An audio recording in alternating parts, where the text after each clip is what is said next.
Kennt ihr den YouTube-Kanal von Andy Stapleton? Er macht witzige und unterhaltsame Videos rund ums Thema Doktorat.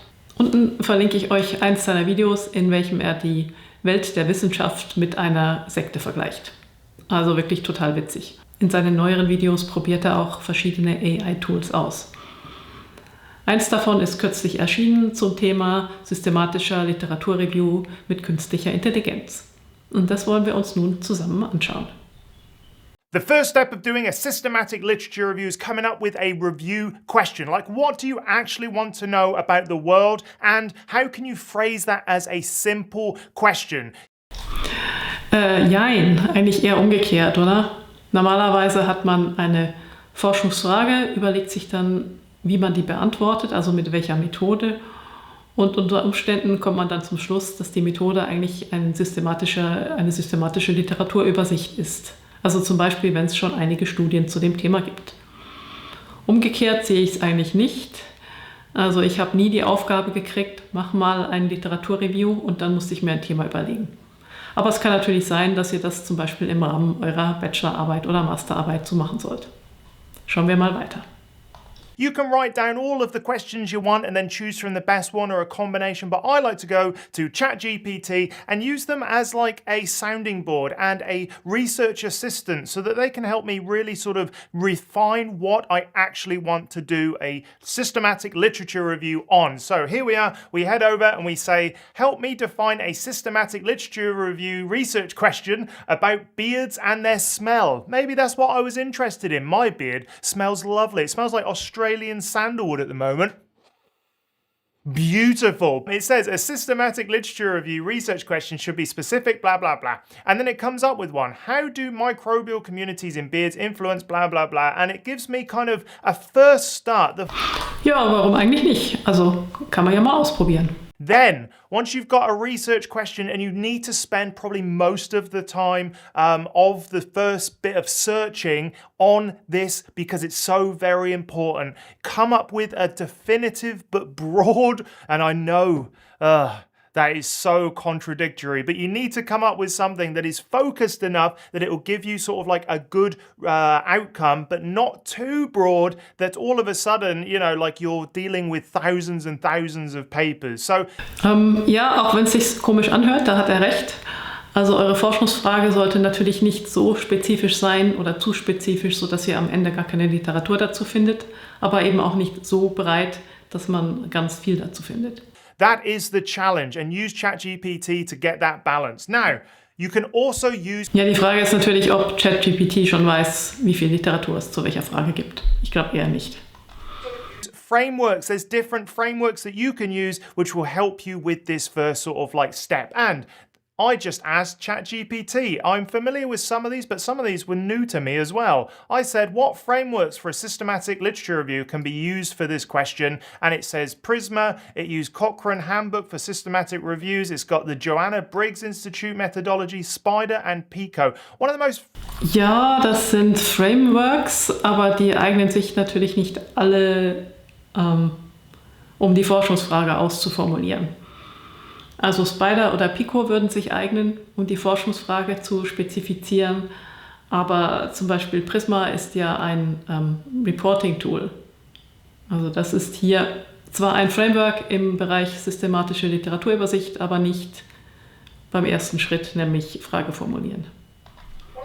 Famous ones arguably is Pico, where you say, okay, I've got this P, population, I've got this I, intervention that I'm looking at, I've got this C, comparison of all of the things that I found, and O, outcome. Then ja, da bin ich jetzt gespannt, wie Pico mit seiner Beards and Smell Frage in Übereinstimmung bringen will. What happened when they did these things? And quite often the C stands for comparison because it's a quantitative measurement of comparing it to say like a placebo if you're doing a lot of health stuff or, you know, another sort of intervention. So that's... Placebo, Bart, Öl? So that's step one. Step two actually is what defines a literature review from a systematic literature review. Let's get into that. This is so very important for a systematic literature review because we need to know what methods we are going to use to filter all of the different stuff that we're going to come across. We want to know stuff like what procedure are we going to go through to find the literature. We want to know what keywords we're going to use, what semantic search terms we're going to use in certain databases to find the literature. Now, I like to head over to something like SearchSmart. This will give you sort of like the best databases to search for your systematic literature review. And so all you need to do is look for scholarly records or clinical trials if you want, put in the subjects or the keywords, and then sort of like define whether or not you want systemic keyword searching, backward citation, forwards, all of that sort of stuff. Ja, und sehe ich jetzt auch, welche Datenbanken durchsucht werden, oder? Vielleicht kommt das noch. And also non-paywall databases, and you click Start Comparison and it will go off and give you all of the different databases that you can look at. But databases are very important. Where are you going to search? What keywords are you going to search for? What semantic search questions? And that's new for this sort of like era. Also ich finde Datenbanken und wo suche ich, das, ja, da verstehe ich jetzt die Abgrenzung nicht ganz. Also ich würde eher die Frage stellen, in welchen Datenbanken suche ich? Oder ja gut, wenn ich viel graue Literatur vermute, dann vielleicht noch die Frage, wo könnte ich sonst noch suchen? Dann hat er hier Stichwörter und semantische Suche. Mit semantischer Suche kenne ich mich nicht so aus, aber ich glaube, es ist, ja, wenn man natürliche Sprache verwendet zum Suchen. Also zum Beispiel ganze Sätze. Was er jetzt hier irgendwie ausblendet, sind die Schlagwörter. Also in einer Datenbank wie PubMed zum Beispiel die Mesh-Terms. Of AI, because it allows us to actually just put our research question into a database and have it sort of understand that question and give us results back. So now we're on to the exciting part, which is finding the research papers. The one thing I like to do first and foremost, and that's only possible now because of AI, is semantic search. I love it so much. Let's head over to the three tools that I think you would want to use. The first one is Elicit. Ask a research question. Beards and, not bears, and smells. Also, Beards and Smells ist die Forschungsfrage. Nein, also wahrscheinlich nicht. Also die Forschungsfrage könnte sein, wodurch wird der Geruch beeinflusst oder welche Mikroorganismen führen zum Geruch und so weiter. Aber Beards and Smells ist definitiv keine Forschungsfrage. Let's see, that's not really a research question, but let's see what it comes up with. No. But it's that sort of stuff that you need to sort of like thinking about. Like, is that a keyword combination that you want to put in all of the databases or not? Whatever you decide using your meat brain. So. Ja, und was er auch völlig außer Acht lässt, ist die Frage von Synonymen. Here we go. Here's all of the different papers that I could talk about. Brilliant. The next one is consensus, beards, and smell. Then we can go off and find all of the papers here using that sort of semantic keyword search as well. And we've also got size space. I can go here, beards and smell. And this is where I like to find all of my stuff using keywords and semantic search. Also die Tools kenne ich nicht. Die sehen interessant aus, müsste man mal ausprobieren. Was dann noch wichtig ist für eine systematische Literaturreview ist, dass man gut dokumentiert, was man wo gesucht hat, an welchem Datum, mit welchen Stichwörtern. To something like Google Scholar and we want to say, okay, what keywords are we going to put in? This isn't semantic search, this is just putting in beards and smell. And we can. Ja, und wo ist jetzt der Unterschied? Vorhin war es doch auch Beard and Smell. Es war Beards and Smell. Use Boolean operators to make sure that we're actually going to get the papers that are relevant for us. So we can go beards. Ja, das ist witzig, weil gerade bei Google Scholar bräuchte er das and ja nicht unbedingt. And then and, because we want and, smell. There we are. So then we're going to come up with all of the smell and beard articles that it's going to... Das probiere ich jetzt gleich mal aus. Also, Google Scholar, Beards and Smell. 62.000 Ergebnisse. Beard's Smell. Ohne das and 58.000 Ergebnisse. Das ist schräg. Naja, mal schauen, wie Andy hier weitermacht.